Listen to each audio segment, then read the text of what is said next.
आकाशवाणी मध्य प्रदेश से प्रस्तुत हैं प्रादेशिक समाचार।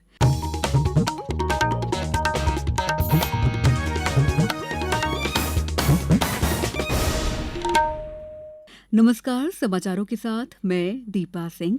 सबसे पहले मुख्य समाचार। प्रधानमंत्री नरेंद्र मोदी ने कहा, सोमनाथ से राम जन्मभूमि तक का बदलाव आत्मविश्वास से भरे भारत का प्रतीक। गुवाहाटी में बोले मुख्यमंत्री, देवी अहिल्याबाई के समय से ही रेशमी साड़ियों की समृद्ध परंपरा, टेक्सटाइल मेले में स्टेट पार्टनर होगा प्रदेश। पीजी कक्षाओं में प्रवेश के लिए अब सीयूईटी पीजी अनिवार्य, आवेदन की अंतिम तिथि 14 जनवरी निर्धारित। और मलेशिया ओपन के क्वार्टर फाइनल में पहुंची सिंधु, जापानी खिलाड़ी को सीधे गेम में दी मात। अब समाचार विस्तार से। सोमनाथ मंदिर की शाश्वत भावना का उत्सव मनाने के लिए 4 दिवसीय सोमनाथ स्वाभिमान पर्व आज से पूरे उत्साह और धार्मिक उल्लास के साथ शुरू हुआ। इस वर्ष सोमनाथ मंदिर पर जनवरी 1026 को हुए पहले आक्रमण के 1000 वर्ष पूरे हो रहे हैं। इसी वर्ष पुनर्निर्मित मंदिर के 1951 में दोबारा खुलने की 75वीं वर्षगांठ भी मनाई जा रही है। प्रधानमंत्री नरेंद्र मोदी ने कहा है कि सोमनाथ मंदिर भारत की शाश्वत सांस्कृतिक चेतना का प्रतीक है। उन्होंने सोमनाथ मंदिर के महत्व पर आज संचार मंत्री ज्योतिरादित्य सिंधिया के लेख का जिक्र करते हुए कहा कि पिछले 11 वर्षों में सोमनाथ से लेकर राम जन्मभूमि तक का जो बड़ा बदलाव हुआ है, वो इस बात को दर्शाता है कि किस तरह भारत एक ऐसे आत्मविश्वास से भरे राष्ट्र के रूप में उभरा है जिसे अपनी सांस्कृतिक पहचान पर गर्व है। मुख्यमंत्री डॉक्टर मोहन यादव ने कहा है कि मध्य प्रदेश में लोकमाता देवी अहिल्याबाई होलकर के काल से ही महेश्वरी और चंदेरी जैसी उत्कृष्ट रेशमी साड़ियों को प्रोत्साहन देने की समृद्ध परंपरा रही है। डॉक्टर यादव आज असम के गुवाहाटी में आयोजित वस्त्र मंत्रियों के राष्ट्रीय सम्मेलन में शामिल हुए। केंद्रीय वस्त्र मंत्री गिरिराज सिंह की उपस्थिति में मुख्यमंत्री ने प्रदेश के टेक्सटाइल सेक्टर की संभावनाओं, निवेशक अनुकूल नीतियों और रोजगार सृजन पर विचार साझा किए। मुख्यमंत्री ने बताया कि आगामी टेक्सटाइल मेले में मध्य प्रदेश स्टेट पार्टनर रहेगा। वहीं पीएम मित्र पार्क के माध्यम से देश भर में बड़े निवेश और लाखों रोजगार के अवसर सृजित होने की उम्मीद जताई गई। केंद्रीय वस्त्र मंत्री गिरिराज सिंह ने इस अवसर पर मध्य प्रदेश सरकार की सराहना की। मैं मुख्यमंत्री जी से बात कर रहा था। मैं आपके स्टेट में 2 फाइबर पर काम करना चाहता हूँ। एक तो लीलन फाइबर पर, जो फ्लैक्स, अलसी मध्य प्रदेश में होता है। दूसरा मिल्क वीट, हर स्टेट में उसके नाम अलग अलग हैं, लेकिन उनके मध्य प्रदेश में मदार है। तो ये भारत आज बदला हुआ भारत है, लेकिन ये बदले हुए भारत में हम राज्यों से अपील करना चाहते हैं कि सभी राज्य अपना एक रोड मैप बनाए। सक्रिय सुशासन और योजनाओं के समयबद्ध कार्यान्वयन के लिए प्रधानमंत्री के प्रमुख मंच प्रगति ने 50वीं बैठक के साथ महत्वपूर्ण उपलब्धि हासिल की है। प्रधानमंत्री ने 2015 में प्रगति का शुभारंभ किया था। इसके माध्यम से प्रधानमंत्री की सीधी समीक्षा के कारण बुनियादी ढांचागत परियोजनाओं की समयबद्ध निगरानी और मुद्दों का समाधान संभव हुआ है। प्रगति ने केंद्र, राज्य और केंद्रीय मंत्रालयों को एकल डिजिटल मंच पर लाकर सहकारी संघवाद का सशक्त उदाहरण प्रस्तुत किया है। प्रगति से निर्णय लेने की प्रक्रिया, परियोजनाओं में देरी के कारणों का समाधान और जवाबदेही तय होने में मदद मिली है।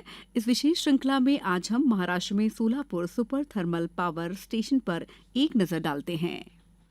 महाराष्ट्र में Solapur super thermal power station क्षेत्रीय ऊर्जा सुरक्षा को मजबूत करने और राज्य की बढ़ती बिजली की मांग को पूरा करने में एक अहम परियोजना के तौर पर उभरा है। इस परियोजना को लगभग 11,406 करोड़ रुपए की लागत से विकसित किया गया है, जिसकी कुल स्थापित क्षमता 1,320 मेगावाट है। यह प्रोजेक्ट मार्च 2012 में शुरू की गई थी। बैठक के दौरान प्रधानमंत्री नरेंद्र मोदी ने महाराष्ट्र के मुख्य सचिव को फरवरी 2016 तक पुनर्वास का मुद्दा हल करने और विद्युत मंत्रालय के सचिव को जनवरी 2017 तक परियोजना की दोनों इकाइयों को पूरा करने का निर्देश दिया। प्रगति के माध्यम से जिन मुख्य बिंदुओं पर ध्यान दिया गया, उनमें से एक उजनी बांध से 115 किलोमीटर लंबी मेकअप वाटर पाइपलाइन थी, जो समयबद्ध विकास के लिए महत्वपूर्ण साबित हुई। Solapur super thermal power station प्रधानमंत्री मोदी के नेतृत्व में प्रगति तंत्र का एक मजबूत उदाहरण बनकर उभरा है, जिसने भूमि, जल, पुनर्वास और संचरण जैसे मुद्दों को शुरुआती चरण में ही हल करके जटिल अवसंरचना से जुड़ी परियोजनाओं को शीघ्रता से आगे बढ़ाया है। दीपेंद्र कुमार के साथ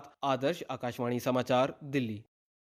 केंद्रीय कृषि और ग्रामीण विकास मंत्री शिवराज सिंह चौहान ने आज नई दिल्ली में आईसीएआर और भूमि संसाधन विभाग के अधिकारियों के साथ संवाद किया। इस दौरान श्री चौहान ने कहा कि आदरणीय नरेंद्र मोदी के नेतृत्व में विकसित भारत का सपना गांव और खेती से जुड़ा है। गांव गरीबी मुक्त, रोजगार युक्त, स्वावलंबी और समृद्ध बने, ये हमारी प्राथमिकता है। किसान सशक्त हो, उनकी आय बढ़े और उपज का उचित मूल्य मिले, इसके लिए पूरी निष्ठा और समर्पण से कार्य करना होगा। समाचारों में वक्त है ब्रेक का। ये समाचार आप आकाशवाणी मध्य प्रदेश से सुन रहे हैं। ये समाचार बुलेटिन YouTube पर Madhya Pradesh news all India radio channel पर और Facebook साथ ही X प्लेटफॉर्म पर AIR न्यूज भोपाल पर सुने जा सकते हैं। इसके अलावा आप हमारी वेबसाइट newsonair.gov.in पर अथवा न्यूज ऑन AIR ऐप पर भी समाचार सुन सकते हैं। ब्रेक के बाद समाचारों में आपका एक बार फिर स्वागत है। उच्च शिक्षा विभाग मध्य प्रदेश ने शैक्षणिक सत्र 2026-27 के लिए स्नातकोत्तर अर्थात पीजी कक्षाओं में प्रवेश के इच्छुक विद्यार्थियों को सूचित किया है कि कॉमन यूनिवर्सिटी एंट्रेंस टेस्ट देना अनिवार्य है। राष्ट्रीय शिक्षा नीति के तहत CUET पीजी उत्तीर्ण करने के बाद ही पीजी में प्रवेश मिलेगा। CUET पीजी के लिए आवेदन की अंतिम तिथि 14 जनवरी निर्धारित की गई है। आवेदन प्रक्रिया पूर्णतः ऑनलाइन होगी और परीक्षा का संचालन राष्ट्रीय परीक्षा एजेंसी द्वारा किया जाएगा। विभाग ने विद्यार्थियों से अपील की है कि वे समय रहते आवेदन कर परीक्षा की तैयारी सुनिश्चित करें। महिला एवं बाल विकास मंत्री तथा नीमच जिले की प्रभारी मंत्री निर्मला भूरिया ने कहा है कि विकसित भारत ग्रामीण आजीविका मिशन गारंटी PBG रामजी अधिनियम 2025 ग्रामीण भारत के लिए नए युग की शुरुआत है। यह अधिनियम प्रत्येक ग्रामीण परिवार को प्रतिवर्ष 125 दिनों के रोजगार की कानूनी गारंटी प्रदान करता है और विकसित भारत 2047 के लक्ष्य की दिशा में एक ऐतिहासिक कदम है। मंत्री सुश्री भूरिया ने कहा कि ये कानून महात्मा गांधी की भावना के अनुरूप गरीबों, जनजाति और पिछड़े वर्गों को सम्मानजनक रोजगार उपलब्ध कराने के उद्देश्य से लाया गया है। गुलाब उद्यान में आयोजित होने वाली 45वीं गुलाब प्रदर्शनी की द्वितीय इवेंट गमलों में गुलाब की प्रविष्टियां 9 जनवरी को प्रातः 8 बजे से 10 बजे तक गुलाब उद्यान परिसर में ली जाएंगी। आयुक्त उद्यानिकी और खाद्य प्रसंस्करण अरविंद दुबे ने बताया कि प्रतिवर्ष की भांति गुलाब उद्यान परिसर में गुलाब प्रदर्शनी का आयोजन 9 से 11 जनवरी तक तय किया जा रहा है। गुलाब के प्रति आम लोगों के रुझान को देखते हुए गुलाब उत्पादकों के बीच स्वस्थ प्रतियोगिता का आयोजन किया गया है। भारत की PV सिंधु ने कुआलालंपुर में मलेशिया ओपन बैडमिंटन टूर्नामेंट के महिला सिंगल्स के क्वार्टर फाइनल में प्रवेश कर लिया है। उन्होंने आज जापान की टोमेको मियाजाकी को हराया। रोमांचक मुकाबले में 32 मिनट से मात दी। सिंधु चौथी बार मलेशिया ओपन के क्वार्टर फाइनल में पहुंची हैं। कल क्वार्टर फाइनल में सिंधु का मुकाबला जापान की अकाने यामागुची या चीन की गाओ फांगजी से होगा। प्रदेश में कड़ाके की सर्दी का दौर जारी है। शहडोल जिले के कल्याणपुर में न्यूनतम तापमान 2.7 डिग्री सेल्सियस दर्ज किया गया, जो प्रदेश में सबसे कम रहा। कई जिलों में रात का पारा 3 डिग्री से नीचे चला गया है। प्रदेश के उत्तरी हिस्सों में घना कोहरा छाया हुआ है, जिससे दृश्यता कम रही और रेल यातायात भी प्रभावित हुआ। अब कुछ समाचार संक्षेप में। झाबुआ कलेक्टर की अध्यक्षता में 26 जनवरी को आयोजित होने वाले गणतंत्र दिवस समारोह की तैयारियों को लेकर जिला मुख्यालय पर समीक्षा बैठक आयोजित की गई।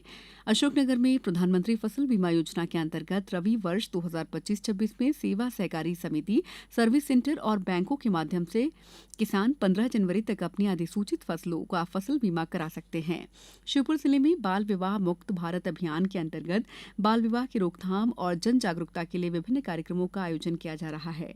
समाधान योजना के अंतर्गत विद्युत उपभोक्ताओं को बकाया विद्युत बिलों में राहत प्रदान करने के लिए आगर मालवा जिले में निरंतर शिविर आयोजित किए जा रहे हैं। इसी क्रम में कल ग्राम भान्या में शिविर आयोजित किया जाएगा। शाजापुर जिले में भी स्वामी विवेकानंद जी की जयंती को युवा दिवस के रूप में मनाने के लिए 12 जनवरी को जिले में सामूहिक सूर्य नमस्कार कार्यक्रम के आयोजन किए जाएंगे। सीहोर जिले में खरीफ विपणन वर्ष 2025-26 के अंतर्गत शासन द्वारा समर्थन मूल्य पर धान उपार्जन की अवधि 20 जनवरी तक निर्धारित की गई है। इसके साथ ही धान विक्रय हेतु किसानों को 13 जनवरी से स्लॉट बुकिंग की सुविधा पोर्टल पर उपलब्ध कराई गई है। इस बुलेटिन में बस इतना ही। अगला बुलेटिन कल सुबह 7:10 पर। नमस्कार।